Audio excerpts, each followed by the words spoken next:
The Lord is near to broken hearts. Sometimes our experience of faith, our experience of the Christian community, or even our experience of religion in general, sometimes can bring brokenness to people's hearts. And sometimes people doubt God. If they doubt the existence of God, they can doubt their faith, and they can doubt whether God can even come and save us. And this was a doubt that was going through some of the minds of the Jewish people in the Old Testament. We see this in the first reading to a certain extent. They were trying to grapple with, okay, if God sends a prophet, what will that prophet look like? What will that prophet do? And then they're sort of questioning to themselves, well, God, we think, is a just God, but he's also a merciful God. Do we even really need the prophet? And will God just look after the prophet if we were to get rid of the prophet? That's a grappling concept that some of the people in the Old Testament had. This is what we have put to us in our first reading today. Will we accept the prophet when the prophet comes? Which then takes us to our gospel. They have this idea that comes again from the Old Testament, that that no one will know where the Christ comes from.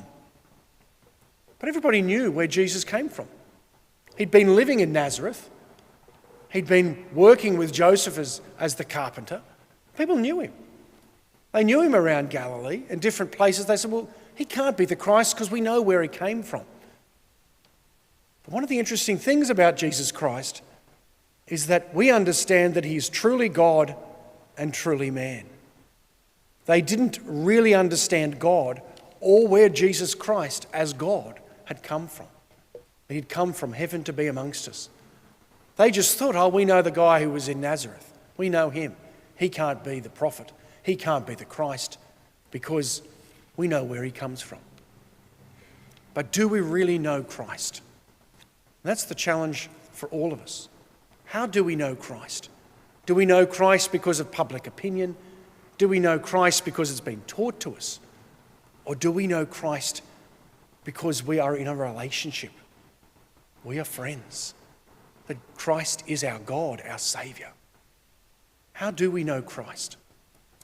As we continue to journey through Lent towards Easter, today we're asked to think about how do we know Christ? Is he just the one who's the man who works as a carpenter in Nazareth, who then collects a few friends and starts to preach?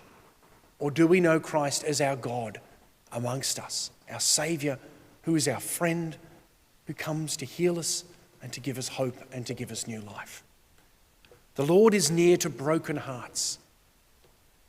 Let us come and know Jesus, both as a man, but know Jesus especially as our God.